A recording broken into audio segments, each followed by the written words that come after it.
인생은 무엇을 위해서 사는가? 인생의 목적에 대한 성찰은 시대를 초월해서 인간의 사상과 철학의 가장 중요한 주제였습니다. 19세기 한 사상가는 인생의 목적을 탐구하는 것보다 더 고상하고 품격 있는 일은 인간에게 존재할 수 없다라고 얘기했습니다. 너무나 바쁘게 사시죠. 숨 쉴 틈 없는 일상을 살아가면서 내가 왜 이 일을 하는지, 내가 무엇을 위해서 사는지 생각할 시간이 없는 삶이라면 그것이 바로 행복한 삶일까요? 그것이 의미 있는 삶일까요? 문득문득 우리 자신의 삶을 바라보게 됩니다. 우리가 걸어온 삶의 뒷모습을 바라보면서 인생이란 무엇일까 생각하게 됩니다. 제가 좋아하는 카스피 프리드리히, 제 발음이 잘 안 되는데 프리드리히라는 그 독일 작가를 참 좋아하는데요. 그 작가가 제가 좋아하는 이유는 그 작가의 작품을 보고 있으면 모르겠습니다. 여러분들은 모르겠는데 저는 인생이란 무엇일까 이런 생각이 나게 되는 그런 여운이 있는 작가입니다. 세 가지 그림을 소개하는데 첫 번째는 보면 바닷가의 월출, 일출이 아니고 월출입니다. 해가 지고 오히려 바닷가에 이제는 해가 지고 달이 떠오르는 것을 바라보고 있는 여인의 뒷모습이죠. 또 다른 그림을 보여주면 창가의 여인이란 작품입니다. 아마 많은 분들이 아시는 작품이지 않을까 생각합니다.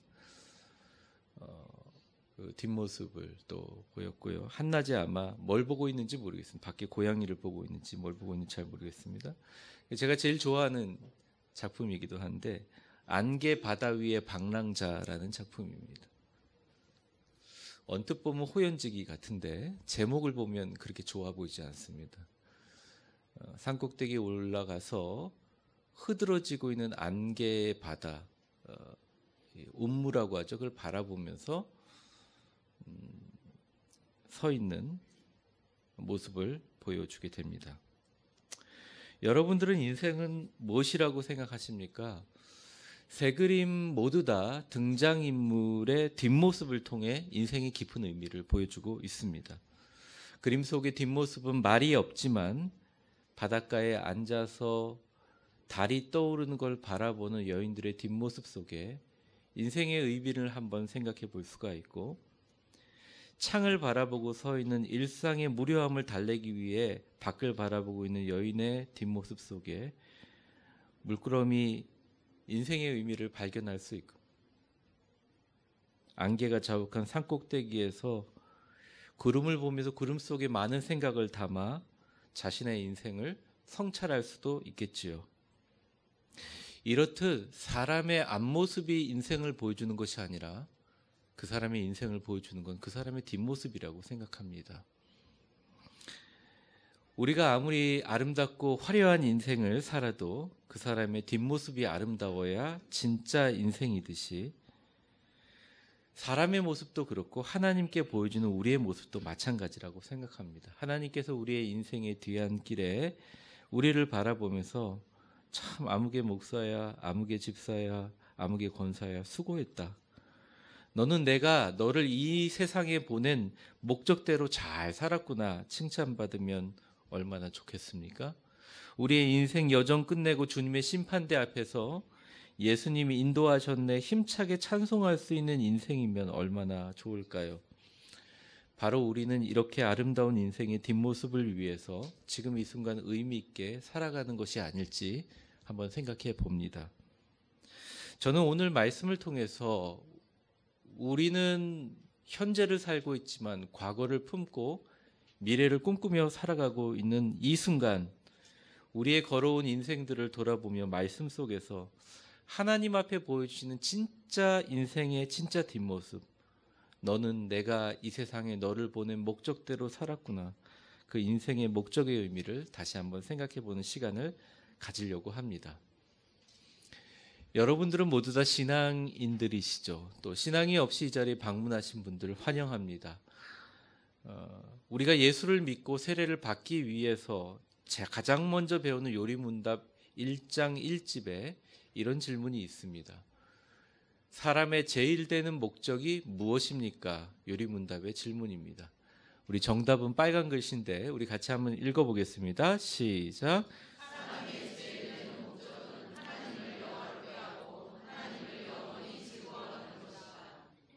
그냥 목적이 아니라 제1의 목적이 하나님을 영화롭게 하고 하나님을 즐거워하는 것.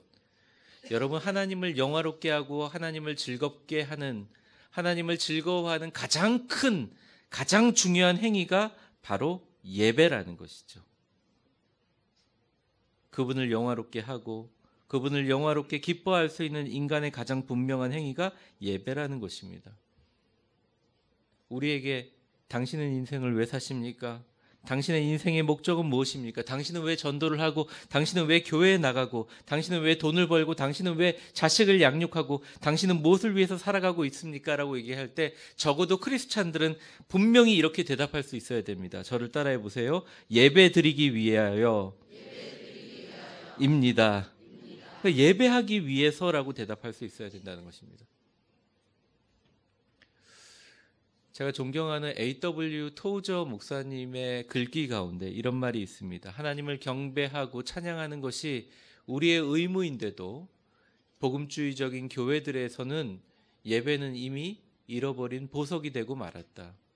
여기에 면류관이 있지만 이 면류관에는 보석이 박혀 있지 않다. 지금 교회는 온갖 장식품으로 화려하게 빛나지만 정작 빛나야 될 보석인 예배는 실종되었다. 이렇게 현대의 예배를 진단하고 있습니다.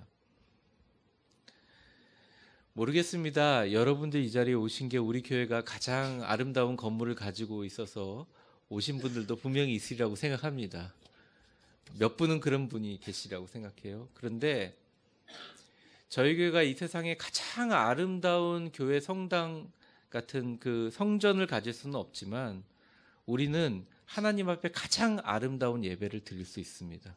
그리고 하나님이 그 예배를 통해서 하나님이 이름을 우리가 높이고 우리를 영화롭게 하신 놀라운 축복이 선순환된다는 것입니다.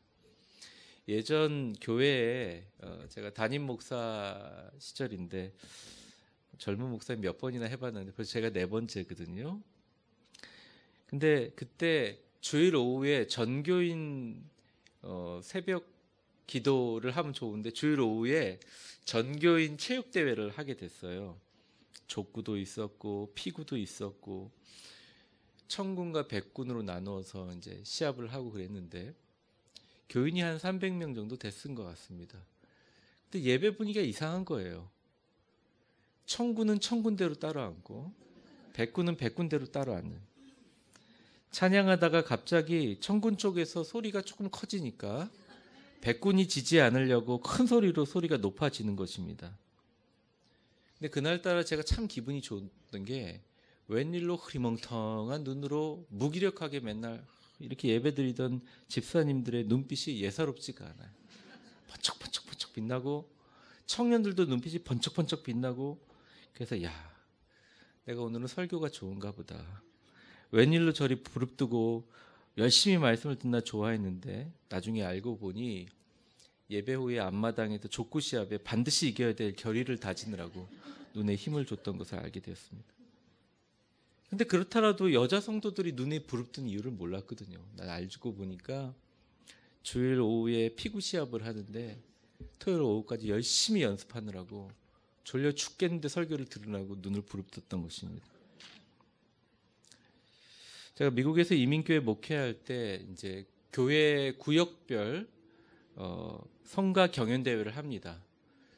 아마 미국 전체에서 그렇게 열심히 성가 경연대회를 하는 교회는 없었을 거예요. 이민사회에 무슨 낙이 있겠습니까? 그러니까 성가 경연대회도 이겨야 된다고 눈빛이 아주 굉장히 그렇죠. 한 교회의 가장 큰 행사입니다. 근데 그 대회에 너무 집중해서 주일 낮 예배를 드리는데 머리에 형용 색깔의 닥터를 붙이고 분장 그대로 입고 들어오시는 분들도 계시고 설교 시간에 말씀을 따라하는 게 아니라 중얼중얼 자기 파트 연습하시는 분들도 계시고 경연 발표 끝나고 사실은 은혜스러워야 될 시간에 전부 다 모여서 부목사님과 심사위원들에게 도대체 이 순위가 이렇게 된 것의 진위를 밝히라고 주보를 들고 항의하는 모습을 봤습니다. 또 이긴 팀들은 좋아가지고 이렇게 상을 못한 팀들은 고개 숙이고 있는데 지나가면서 막 빵빠레를 부르면서 지나가는 것을 봤습니다. 제가 그 후로 담임 목사를 하면서 단 한 번도 교회 찬양팀 그 대회를 할 때 심사위원을 맡지 않습니다. 여러분들 이상하시죠? 예전 교회도 제가 심사위원 하지 않습니다. 이유를 여러분들 아시겠죠? 여러분이 이 자리에 존재하는 것이 사실은 예배를 위한 거 아니겠습니까? 그렇죠? 신문에 한 기사를 봤는데 한 남자가 길거리를 헤매고 있는데 어떤 여인이 물어봅니다. 아저씨 뭐 하고 계세요? 나 지금 내가 누군지 모르겠습니다. 내가 여기 왜 와 있죠? 이렇게 얘기를 합니다. 근데 황당한 일이죠. 근데 한 여자가 다가와서 얘기합니다. 안녕하세요. 아유, 어떻게 이 도시에 오셨어요? 아유, 저를 아십니까? 자매님 저를 아세요? 아니, 유명한 첼로리스트 아닙니까? 저는 죄송하지만 저 자신은 모릅니다. 일로 따라와 보세요. 포스터도 붙어 있습니다. 그 남자가 얘기합니다. 자매님, 나는 정말 내가 누군지 잘 모르겠어요. 한 기억 단기 상실증 환자의 이야기입니다. 이 글을 보면서 한 성서학자가 그런 얘기를 썼는데, 우리 모두 영적인 기억 상실증에 걸려 있는지 모른다. 크리스찬인데도 우리의 인생의 목적을 모른다. 우리는 왜 창조됐는지 모른다. 우리가 무엇을 위해 이 땅에 보내졌는지 모른다. 우리에게 중요한 것은 세계 여행이고, 우리에게 좋은 것은 골프를 편하게 칠 수 있는 환경이고, 좋은 차를 타는 거고, 먹고 마시고 자고 쉬고 아름다운 것을 보는 것이고, 세상 사람들이 아름다운 누리는 것이 우리의 인생의 목적이 아닌가? 라고 살아가는 영적인 기억 상실증에 살아가고 있다는 것입니다. 예배를 드리는 것은 너무나 당연히 소외되고 잊어버려도 괜찮은 거지만, 내가 좋은 차를 타지 못하고 성공하지 못하는 것은 너무나 갈급하고 힘든 것처럼 느끼는, 뭔가 우리가 영적으로 기억을 상실하고 있지 않는가. 많은 사람들이 인간의 최고의 목적 때문에 고민합니다. 나는 어떤 존재인가? 나는 누구인가? 나는 어디에서 왔는가? 나는 왜 여기 있는가? 나는 어디로 가는가? 이 질문에 대답하려고 몸부림칩니다. 신앙인들도. 사랑하는 위대한 교회 성도 여러분, 여러분들은 인생의 목적에 맞게 이 자리에 와 있습니다.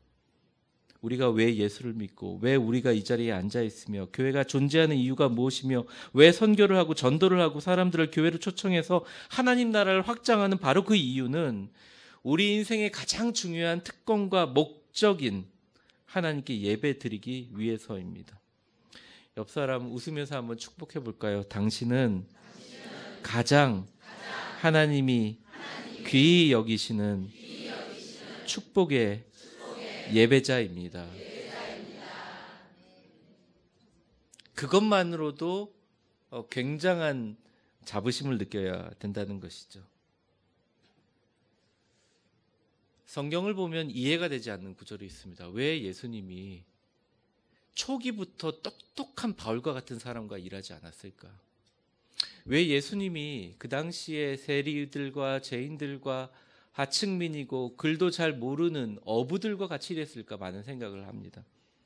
지금 현재도 마찬가지입니다. 주님은 이 땅에 우리를 통해서 위대한 일을 하고 싶어 하십니다. 그분은 훌륭한 사업가를 찾지 않습니다. 그는 뛰어난 정치가를 찾지 않습니다. 사람들에게 보여줄 만한 그럴듯한 사람을 찾고 있지 않습니다. 그분이 찾으시는 사람은 단 한 사람, 예배하는 사람입니다. 오늘 본문 23절을 보면 같이 읽겠습니다. 시작. 아버지께 참되게 예배하는 자, 영과 진리로 예배할 곧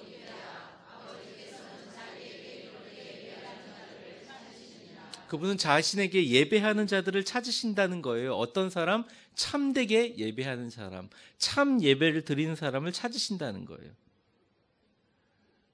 여러분 혹시 이 자리에 예배 외에, 신앙 외에 다른 목적으로 이 자리에 앉아 계신 분은 없으리라고 생각합니다.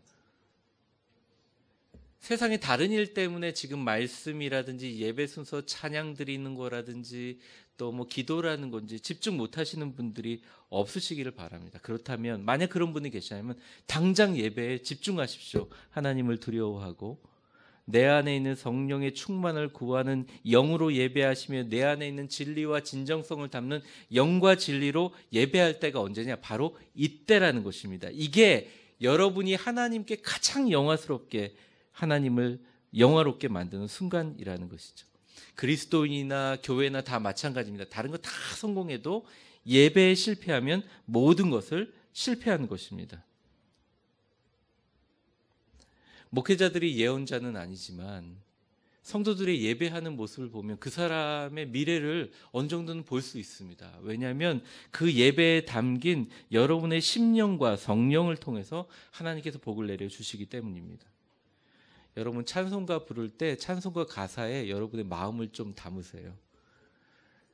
아는 찬송가다 싶으면 마치 테니스 치는 사람들이 공을 끝까지 쳐다 안 보고 공의 궤적을 보고 그냥 라켓을 휘두르는 것처럼 가사가 그냥 자동으로 나옵니다. 주의 영광 빛난 그 빛 내게 비춰 주시옵소서. 네, 비춰야 될 것 같아요. 얼굴이 너무 어두워가지고. 네. 네. 믿음을 담으세요. 성령을 담으세요. 진심을 담으세요. 기도할 때도 말씀 들을 때도 찬양 때도 마찬가지입니다. 1시간의 예배지만 집중해서 하나님의 영과 교통하는 예배를 드리면 여러분의 삶이 완전히 변화가 됩니다. 영과 진리로 예배하는 자들을 주님이 찾고 계시다는 거예요. 많은 사람들이 얘기하면, 많은 청년들이 얘기합니다. 왜 하나님이 나를 사용하지 못하는지 모르겠다. 난 정말 똑똑하고 하나님께서 왜 나에게 비전을 주시지 않는지 모르겠다. 나는 정말 잘났는데 왜 내게 인생의 의미를 주지 않는지 모르겠다. 왜 내게 삶의 의욕과 충만한 축복과 형통의 역사를 하지 않는지 모르겠다. 이런 분들이 계신다면 지금까지 좀 힘들게 의무적으로 아프게 예배를 드렸다면 지금부터는 즐겁고 행복하게 완전히 몰입해서 예배로 들어가시기 바랍니다. 하나님께서 과연 내가 찾는 예배자이구나.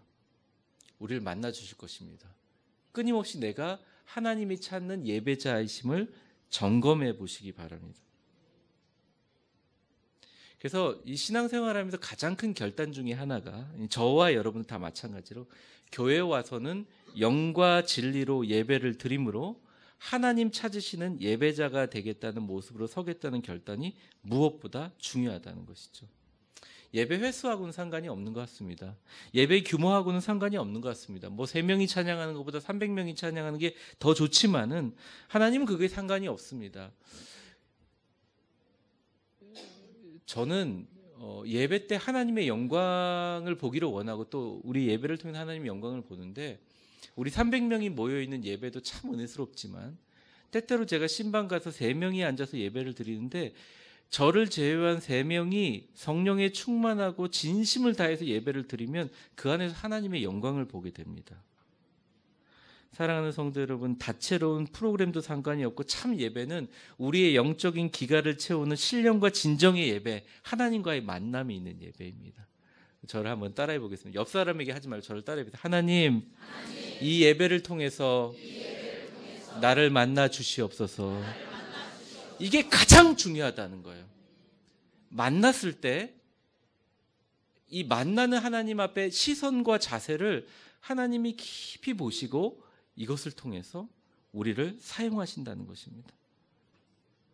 중요한 건 뭐냐? 제가 영과 진리로 예배를 드린다고 하는데 나머지 시간 동안 어떻게 영으로 예배 드릴 수 있는지, 어떻게 진리로 예배 드릴 수 있는지 방법론적인 것들을 조금 설명하고 마무리를 하려고 합니다.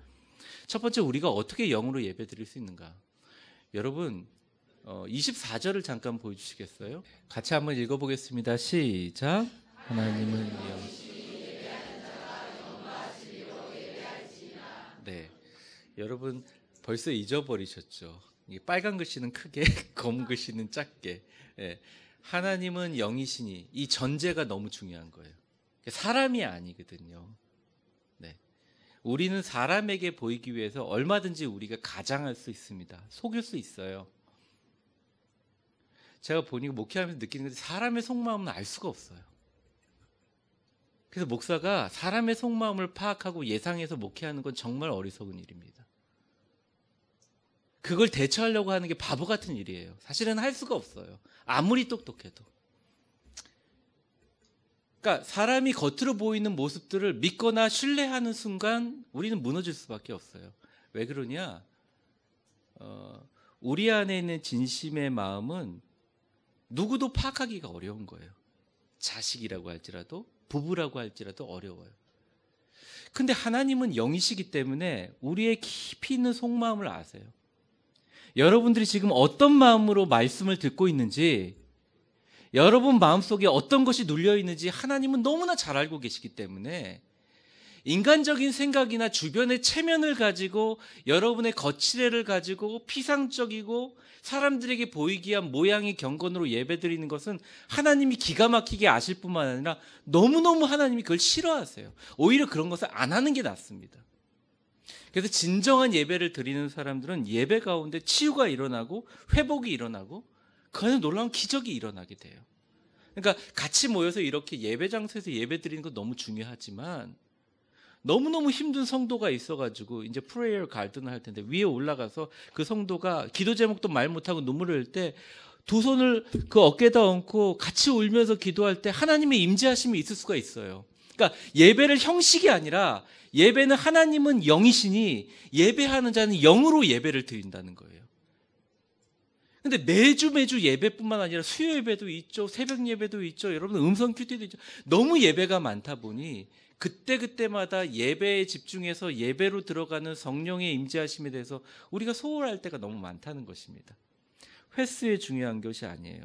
옆에 사람에게 축복하겠습니다. 당신의 예배 가운데 성령님의 적극적인 개입과 인도하심이 꼭 있기를 축복합니다. 그러니까 여러분 구약에 있는 대예언자, 소예언자 쭉 하면서 예수 그리스도께서 이 땅에 오시는 그 신구약 중간기 430년 그 모든 시절을 통틀어서 정말 하나님께서 참 예배자를 찾으신다. 너희가 성중에 다니면서 수많은 사람들을 찾아라. 한 사람이라도 찾으면 내가 이 성을 구원하리라. 주님께서 막 답답한 마음으로 예언자들 얘기했지만 다 들으면서 예언자를 죽이기만 죽였지, 선지자를 죽이기만 죽였지 돌이키지를 않았어요. 그리고 형식적이고 사람들에 위한, 사람들에 의한, 사람들을 위한 예배가 되어버렸다는 거예요. 근데 말씀을 읽을 때마다 느끼는 것이 우물가의 여인이 어리석은 질문한 것처럼, 아니 당신이 랍비고 메시아라면 이 질문 대답해 보십시오. 우리는 이 산에서 예배드리는데 저 산에서 또 사마리아 산이 아닌 저 예루살렘 예배드리는 어디 장소가 중요합니까? 그때 주님께서 얘기했어요. 하나님께 영과 진리로 신령으로 예배드리는 자가 있는데 하나님이 그 사람을 찾고 하나님은 영이시니 예배하는 자는 신령과 진정으로 예배하리. 어떻게 보면 동문서답적인 얘기를 한 거죠. 이 땅의 교회를 향해서 이런 얘기를 하면 동문서답으로 들릴 수도 있습니다. 여러분, 우리가 온전한 이성과 지각을 가지면서 살아가는 사람이고 말씀을 들을 때나 생활을 할 때 우리가 갖고 있는 지성과 우리가 갖고 있는 지혜와 인생의 경험으로 살아야 되는 것은 인정합니다. 저도 마찬가지로 그렇게 살고 있습니다. 그런데 예배할 때는 하나님의 성령이 나에게 임하게 해달라고 간절하게 기도하고 그 갈급함의 마음으로 예배를 드릴 때 우리의 마음과 만나주시는 게 아니라, 우리의 생각과 만나주시는 게 아니라, 우리의 작은 지혜와 방법으로 만나주시는 것이 아니라 하나님의 영으로 우리를 만나주시는 거예요. 하나님의 성령 아니고서는 우리 안에 있는 것들이 하나님께 드려지는 신령한 것들로 바뀌기가 어렵다는 것입니다. 예수님께서 예전에 예수님 시대에 유대인들이 무덤에 접촉하면 더럽고 부정하다 생각해서 이 예루살렘으로 6월절 같이 이동할 때 120만 명의 이상의 사람들이 예루살렘에 이동하기 때문에 그 길거리에 있는 무덤들에게 그 무덤이 있습니다. 지나가면서 옷이나 손 닿지 말라고 칠을 했습니다. 그게 회칠이에요. 회칠을 하면 일단 무덤같이 흉흉하지 않고 경관도 아름답고요. 사람들이 뚜렷하게 허옇게 보이니까 거기서 부딪히지 않고 갑니다. 근데 주님께서 뭐라고 얘기하셨냐? 마태복음 23장 27절에 보면 이렇게 나와 있습니다. 같이 한번 읽어보겠습니다. 시작. 외식하는 서기관들과 바리새인, 회칠한 무덤 같은, 겉으로는 아름답게 보이나 그 안에는 죽은 사람의 뼈와 모든 더러운 것이 가득하도다. 예수님이 외부적이고 사소한 정결법은 지키면서 자신의 안에 있는 죄의 부정함과 외식적이고 하나님이 기뻐하시지 않은 체면 치레와 경건의 모양이 있는 그들의 예수 그리스도를 섬기는 것이 아니라 하나님을 섬기지 않는 예배의 모습을 비판했다는 거예요. 그러면서 회칠한 무덤과 같다. 겉은 너무 멋있는데 속은 죽음의 흔적과 시체가 가득한 무덤으로 그들을 비유하셨다는 겁니다. 문제는 뭐냐? 우리의 힘으로 우리 안에 있는 죽음의 흔적과 죄의 부정함과 외식적이고 경건의 모양이 있는 우리의 이중적인 모습을 지울 수가 없어요. 오직 성령이 우리한테 임하시면 성령님이 우리를 모든 것을 씻어 우리로 하여금 영으로 드리는 예배자로 설 수 있게 된다는 것입니다. 제가 인도하거나 때로는 부목사님이 인도하는 예배 전의 찬양과 기도가 사실은 예배 시작보다 더 중요하다는 거예요. 여러분 성령 충만하시는 여러분들 되시기를 바랍니다. 성령 충만한 교회는 병 고침의 역사가 일어납니다. 가장 빨리 일어나는 역사 그래요. 근데 더 성령이 충만하면 마음의 병의 고침의 역사가 일어납니다. 그리고 하나님께서 그런 예배를 사랑하시기 때문에 사람들을 모아주시는 게 부흥의 역사가 이어지는 거죠. 종교적 외피를 두른 변질된 예배를 중단하고 신령과 진정으로 예배를 드리시는 여러분들을 하나님이 먼저 어이쿠나 여러분들 찾아주실 줄 믿습니다. 이제 마지막 두 번째인데요. 우리의 예배에 어떻게 진심을 담을 수 있는가? 야곱이 바로 앞에 가서 그런 얘기를 했어요. 창세기 보면 내가 130년의 험한 인생을 살았습니다. 이런 얘기를 합니다. 우리는 모두 인생의 경험과 인생의 어떤 교훈들을 가지고 살아가고 있습니다. 아무리 옳은 말이라도 내가 인생을 살아보면서 경험했던 이것과 틀리면 우리 안에 절대 바꾸지 않는 고집이 있습니다. 맞습니다. 근데 문제는 그 고집이 문제가 아니라 그 고집 가운데 내 인생은 이렇게 살아야 돼라는 그 껍질 가운데 예전에 순수했고 아름답고 진실했던 우리의 진심이 순수함이 마치 너무나 무력하고 아무것도 아닌 것처럼 취급하게 되는 우리 마음속의 생각입니다. 쉽게 얘기하면 어떻게 우리가 예배에 진심을 담을 수 있는가? 진심을 담을 수 있는 이유는 말 그대로 말씀에 대한 순수한 태도를 가지는 거예요. 목회자에게 가장 영광은 설교자를 바라보는 것이죠. 시선을 설교자에게 고정하는 것이죠. 인생의 제일 목적은 하나님을 영화롭게 하는 것이고 그 영화롭게 하는 것의 가장 아름다운 행위가 예배라면 여러분 이 시간에 말씀을 들을 때 초집중하여 하나님께서 그 말씀을 통해서 여러분에게 주실 때 그 말씀을 아멘으로 받아들이시고 그 말씀을 통해서 하나님을 높이시면 하나님께서 여러분들을 반드시 보장해 주십니다. 여러분들 축복해 주십니다. 여러분의 은혜를 허락해 주십니다. 잠언 4장 8절에 보면 이렇게 나와 있습니다. 그를 높이라 그리하면 그가 너를 높이 들리라. 만일 그를 품으면 그가 너를 영화롭게 하리라. 옆에 사람 축복하겠습니다. 당신을 영화롭게 하실 하나님을 찬양합니다. 목사의 소원이에요. 정말 여러분들 지금도 너무 멋지지만 하나님께서 여러분의 삶에 영화롭게 하시기를 바랍니다. 예전에 이제 사무실에서 사무를 보던 그 여직원들을 여급이라고 하죠. 근데 그 여직원 한 분이 늘 이렇게 만성위 질환에 시달렸다는 거예요. 교회를 다니면서도 늘 마음이 인생이 고달프고 아픔과 슬픔이 있었습니다. 첫사랑과 헤어진 절망도 있었고요. 집안이 어려워서 늘 불안감 가운데 있었다고 해요. 근데 어느 날 말씀을 들으러 갔는데 다른 말씀은 기억하지 않고 너가 예배자로서의 너의 모습을 발견하라는 말씀에 대해서 은혜를 받아서 그때부터 예배와 찬송과 기도와 말씀을 들을 때 자신의 신령과 진정을 담았어요. 하나님을 진정으로 높이는 마음으로 찬양을 하니 눈물이 막 터지기 시작하는 거예요. 말씀 속에서 하나님의 음성을 깨닫고 내가 일주일을 살아갈 키포인트를 찾게 되었다는 것입니다. 근데 어느 날 담임 목사님께서 성경을 여러분들이 만약 100번 정도 읽을 정도로 말씀을 사랑한다면 여러분의 삶에 놀라운 기적이 일어날 것입니다. 이렇게 얘기를 했습니다. 근데 대부분의 성도들은 다 코웃음을 치고 있는데 이상하게 집에 들어와서도 그 말씀이 자기한테 바뀌더라는 거죠. 그러면서 하나님께 기도하면서 그래요. 하나님, 제가 더 이상 이렇게 절망과 고통 가운데 살 수 없습니다. 하면서 성경 저가 한 번도 통독하지 않는데 백독을 할 수 있을까요? 주여 도와주시옵소서 하면서 백독을 시작했다는 거예요. 처음에 10번을 읽을 때 엄청난 시간과 노력과 정말 죽고 싶을 정도로 힘들지만 110독을 딱 하고 나니까 그 다음부터 읽는 속도가 엄청나게 빨라지기 시작했습니다. 말씀의 능력이 그 여직원의 얼굴을 변하게 하고 사람들이 자신을 대하는 태도가 달라지고 성경 백독이 끝났을 때 이미 그녀는 다른 사람이 되어 있었다는 거예요.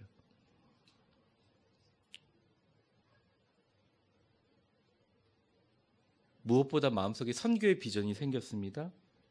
나의 인생을 산 제사로 하나님께 예배드리겠다는 소망이 생겨났습니다. 그러다가 어느 날 그 옆 사무실에 있는 신앙 좋은 청년이 청혼을 했습니다. 당신이 왜 나한테 청혼하십니까? 얘기했더니 당신의 타이프 치는 모습이 너무 아름다워서 청혼했다 그러죠. 알고 보니 그 청년이 목사님 그냥 구라 거짓말 아닙니까? 근데 그 회사 기업의 차남이라는 거예요. 이 간증인데요. 지금 결혼을 하고 교회를 섬기는 권사님인데 50개국을 선교를 지원하는 아름다운 신앙인으로 살고 있다는 거예요. 제가 간증을 들으면 그런 생각을 했습니다. 과연 100번을 읽어가지고 그게 하나님께서 역사하셨을까? 저도 보면 성경이 찢어져 있거든요. 이렇게 보면 나름대로 열심히 읽거든요. 100번이면 될까 나도? 근데 여러분 의미를 깨달았어요. 백독의 노력 때문에 그런 것을 주어진 게 아니라 하나님 말씀이 선포될 때 그것이 제 마음에 들어오면 그것을 진심으로 신령과 진정으로 진심성을 가지고 받아들이는 그 순수함 때문에 그녀에게 복을 주셨다는 거예요. 그런 면에서 우리 교회는 너무나 밭이 좋습니다. 너무나 전망이 좋습니다.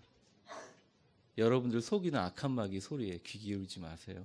여러분들 목소리로부터 여러분 영혼에서 네가 찐 게 웃기지 말라고 흔들리지 마세요. 사랑하는 성도 여러분, 저를 한번 따라해 보겠습니다. 순수하게 하나님 말씀을 받고 마음판에 새기며 그것을 행하시면 기적이 일어납니다. 그러니까 어떻게 예배의 진정성을 담으면 순수한 마음이에요. 그냥 간단한 거예요. 예전 미국의 유학생활 중에 한 유학생이 평신도로 세들백 교회를 다닐 때 세들백 교회는 우리 위대한 교회처럼 헌금 걷는 시간이 없었어요. 헌금을 내려고 이제 다 끝나고 바구니에 넣는데 이제 바구니에 딱 넣으려고 지갑을 딱 열어보니 평소에 그 많던 1불짜리, 10불짜리, 20불짜리, 5불짜리 하나도 없고 100불짜리 한 장이 또 여기 있는 거예요. 누구도 보는 사람 없고 누구도 하는 사람 없어요. 그래서 이 100불짜리 이거 내야 되나 말아야 되나 고민하는데 옆에 친구가 오는 거예요. 야, 혹시 10불짜리나 20불짜리 있니? 좀 거슬러 줄 수 있니? 이렇게 얘기하다가 그 친구랑 둘이 보면서 깔깔깔 웃음이 터지면서 내가 지금 뭐 하고 있는 건가? 사람이 보기 위해서 내가 온 게 아니다. 하나님 보시는데 으이구 그러면서 자기의 피 같은 100불짜리를 뜩 넣으니까 옆에 친구가 눈이 둥그레도 네 미쳤냐 이러면서 이제 헌금하며 넣었다는 것입니다. 근데 하나님께서 일주에 생각지도 않는 논문을 잘 썼더니 어디서 기재하면서 200불을 주셨다는 거예요. 그 한 유학생이 여기 서 있습니다. 제가 그래서 근데 참 신기하게 또 꼭 2배를 주세요. 제가 군대에서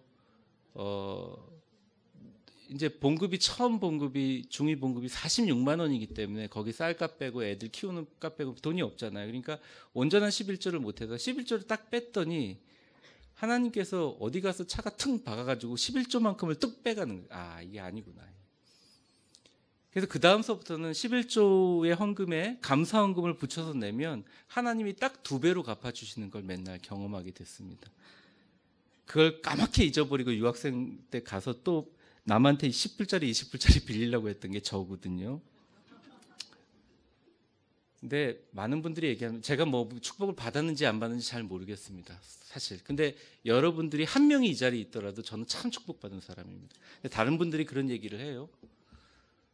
근데 저는 그렇게 똑똑하지도 못하고 사실은 그렇게 내세울 것도 없어요. 성격도 그렇게 그다지. 제가 볼 때는 참 부족한 게 많아요. 부족함 덩어리입니다. 그런데 하나는 있는 것 같아요. 하나님 앞에 예배를 드리거나 하나님이 보신다고 생각하면 그래도 하려 그래요. 하나님이 조금 그런 거에 순수함을 좋게 보셨는 줄 믿습니다.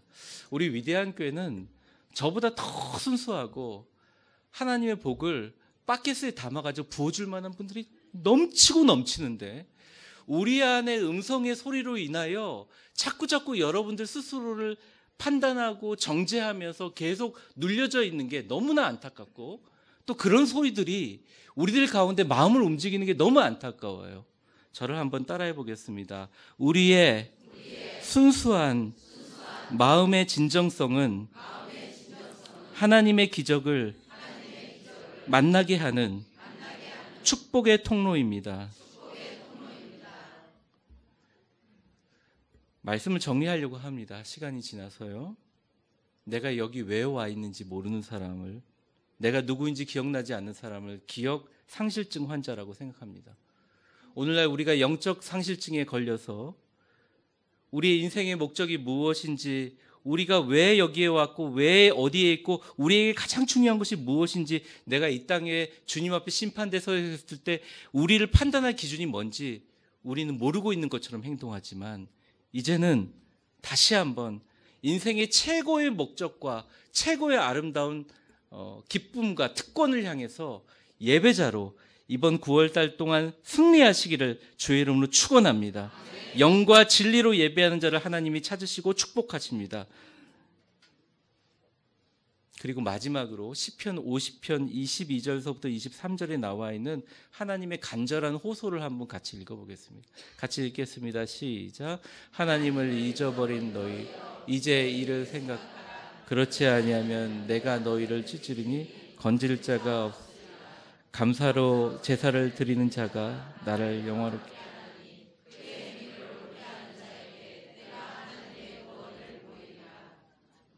다윗 시대의 성가대 대장이었던 아삽이 찢어지는 마음으로 그 당시의 형식적인 구약의 예배를 보면서 정말 하나님을 잊어버린 너희여 이제는 이것을 생각하라. 그렇지 않으면 너희가 세상의 권세에 찢기고 세상의 영향력에 찢기고 세상의 돈의 힘에 찢기고 세상의 사람들의 소리에 찢기고 발기발기 찢어질 것이다. 감사로 제사를 드리는 자가 하나님을 영화롭게 하나니 그의 행위를 옳게 하는 자에게 너희에게 다시 한번 구원을 허락해 주시라 하신 이 단발마의 귀한 하나님의 부탁이 여러분들 삶 속에 아름다운 예배로 결심 맺기를 주의 이름으로 축원합니다. 기도하겠습니다.